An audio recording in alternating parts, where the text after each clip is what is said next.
हम सब लोग जिस भारतवर्ष में रहते हैं वह भारतवर्ष सारे विश्व का हृदय है, और इस भारतवर्ष का भी जो हृदय है वह है अध्यात्म।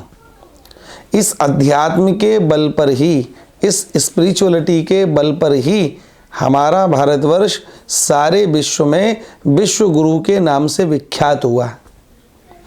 आज भी हम लोग विश्व गुरु ही हैं, क्योंकि अन्य देश अपनी रिसर्च केवल शरीर तक सीमित रख के करते हैं। उनके शोध का विषय शरीर होता है, और आप लोग सब जानते हैं कि एवरीवन इज शॉर्ट लिव्ड, सबको मरना है। तो शरीर को आप कितना भी कंफर्ट दे दीजिए, इसको क्षीण होना है, इसका डेप्रिसिएशन होगा ही होगा।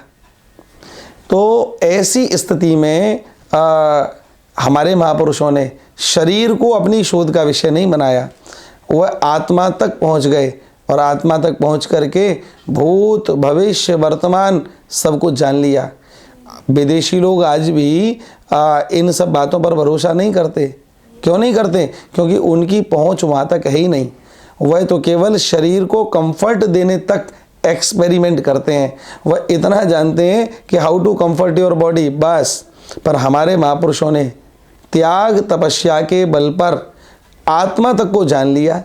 यहीं बैठे बैठे गोस्वामी श्री तुलसीदास जी महाराज ने अनुमान लगा लिया पृथ्वी से और सूर्य की दूरी कितनी होगी, और उसी बात को हनुमान चालीसा की एक लाइन में लिख दिया। जुग सहस्त्र जो जन पर भानु, लील्योताए मधुर फल जानो।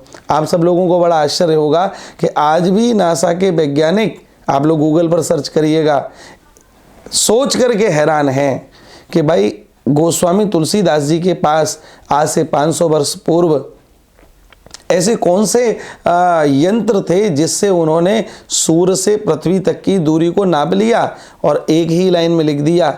आज नासा जब उसको कैलकुलेट करता है तो वही दूरी पाता है जिस दूरी का अंदाज उन्होंने अपने यान को भेज करके लगाया। तो चूंकि हम लोग शोध करने वाले आत्मा पर है ना, इसलिए हमारी पहुंच बहुत ऊंची है, और यही कारण है कि हम लोग विश्व गुरु वाले देश में रहते हैं और विश्व गुरु हैं। आज आधुनिकता की दौड़ में हम लोग उस विश्व गुरु वाले स्वरूप से हो सकता है कि थोड़ा सा दूर हो, माने वह सुसुप्ति अवस्था में हो, लेकिन जैसे बुझा हुआ कंडा होता है ना, फूंक मारो उस पर से राख हटी तो अंगारे दिखाई देते हैं। ऐसे ही आज भी यदि किसी विद्वान व्यक्ति को आपने छेड़ दिया तो वही विश्वगुरु भारत का दर्शन आपको यहाँ के प्रत्येक जन्म में होगा।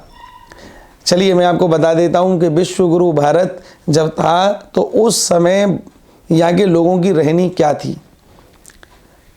भारत कृषि प्रधान देश है, अधिकांश यहाँ जमींदार लोग, किसान लोग रहते थे। भारत माता ग्रामवासिनी, भारत माता का वास देखना हो तो गांव में ही देखा जाता था। एक बार एक किसान ने एक दूसरे किसान से भूमि खरीदी, तो 2 महीने बाद उस किसान ने, जिसने भूमि खरीदी थी, उसने हल चलाया। तो हल चलाते चलाते चलाते चलाते कुछ गहरा खुद गया तो हल अटका। जब उसने खोद करके देखा तो 4 मटके सोने के सिक्के के गड़े हुए थे, वह बाहर निकले। अब आप बताइए कि जिसने खेत को खरीद लिया, सिक्के तो उसी के होने चाहिए ना, लेकिन विश्वगुरु भारत के जन हैं निर्लोभी, निर्लिप्त, किसी भी प्रकार की मोहाशक्ति से दूर। उस किसान ने उन 4 मटकों को उठाया और जिससे खेत खरीदा था उसके द्वार पर पहुंच गया और कहा, भैया तुमसे जो मैंने खेत खरीदा था तो उसमें ये 4 मटके सोने के सिक्के के निकले हैं, और निश्चित रूप से मैंने तो तुमको कीमत केवल खेत की दी है, इन स्वर्ण के सिक्कों की नहीं दी। ये तुम्हारे पूर्वजों के द्वारा दबाए गए होंगे और आज मुझे मिले हैं तो आप इनको स्वीकार करें, ये आपके हैं, इन पर मेरा कोई अधिकार नहीं है। जब यह बात कही तो यह बात बड़ी दुर्लभ दिखाई देती है। आज के समय में ऐसी कल्पना करना बड़ा मुश्किल है। आज लोग पाई पाई के लिए लड़ते हैं, 1-1 इंच भूमि के लिए लड़ते हैं, जिस पैसे को, जिस भूमि को यहीं छोड़ के जाना है उसके लिए लड़ते हैं। अपने चरित्र को, अपने अनुशासन को, अपने व्यक्तित्व को दांव पर लगा देते हैं, माने उसको बिगाड़ देते हैं और इस धन की रक्षा करते हैं। मृत्यु के बाद इस धन का कौन दुरुपयोग करेगा, कोई किसी को नहीं पता।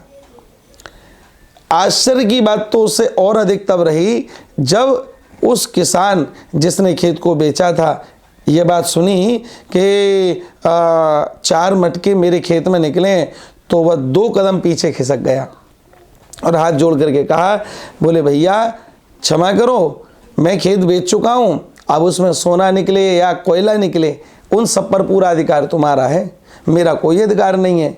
बस इतना सुनना था कि उसने पुनः निवेदन किया, भगवान ये आपका, और दूसरा कहता ये आपका, माने दोनों में से उन सोने के सिक्कों को कोई स्वीकार नहीं कर रहा है। धन्य है हमारे भारतवर्ष के ऐसे जन जिनके मन में किसी भी प्रकार का धन के प्रति लोभ लालच नहीं रहा। आप आश्चर्य करेंगे, दोनों में इसी बात का झगड़ा हुआ कि ये धन तुम्हारा, ये धन तुम्हारा। बात पंचायत में पहुंची, पंचों ने दोनों की बात को सुना और सुनकर के यही निर्णय लिया कि भाई जब तुम इस धन को नहीं रखना चाहते, तुम इस धन को नहीं रखना चाहते, दोनों से पूछा गया, जब दोनों ने मना कर दिया कि हमको यह धन नहीं रखना, तब उस धन को विद्यालय बनवाने में, नहर खुदवाने में, कुआं खुदवाने में प्रयोग किया गया। अब आप अंदाज कर सकते हैं कि स्थिति क्या है, भारतवर्ष के लोग कैसे थे। तो विश्वगुरु भारतवर्ष के लोग ऐसे थे जिनके मन में पूर्ण रूपेण देश सेवा का भाव, अपने कर्तव्य के, अपने कर्म के प्रति निष्ठा थी और किसी भी प्रकार का लोभ लालच नहीं था। ऐसा भी हमने सुना है कि उस पंचायत में सिकंदर भी बैठा हुआ था। जब उसने देखा कि भारत में झगड़े होते हैं, किस प्रकार के झगड़े होते हैं, तो जब सुना तो सुनकर के माथा ठनक गया, दांतों तले उंगली दबा ली और सोचा धन्य है भारतवर्ष कि यहाँ के लोग झगड़े भी करते हैं तो एक दूसरे के हित के लिए करते हैं, अपने हित के लिए नहीं करते। ये परमार्थी लोगों का देश है, यहाँ स्वार्थी लोगों का काम नहीं है। ये परमार्थ की सुगंध दूर दूर तक जाती है। इस लोक की छोड़िए, तीनों लोकों में परमार्थ की सुगंध जाती है। इसलिए यदि हम लोग भी भारतवर्ष को पुनः विश्वगुरु के रूप में आज दर्शन करना चाहते हैं तो यह बात मेरी आप लोग स्वीकार करें और इस वीडियो को सबको भेजें, जिससे और लोग भी सुन करके अपने बिगड़े हुए जीवन को सुधारें। हम लोग ऑफ ट्रैक चल रहे हैं, हम लोग ऑन ट्रैक आ जाएं और आकर के जब ऐसा जीवन बनेगा तो अपने आप भारत विश्वगुरु होगा और आप उस भारतवर्ष के ऐसे दिव्य जन कहलाएंगे कि संभवतः आपका इतिहास आने वाले समय में अगली पीढ़ियां पढ़ें। तो मैं इसी कामना करता हूं। बहुत बहुत धन्यवाद। राधे राधे।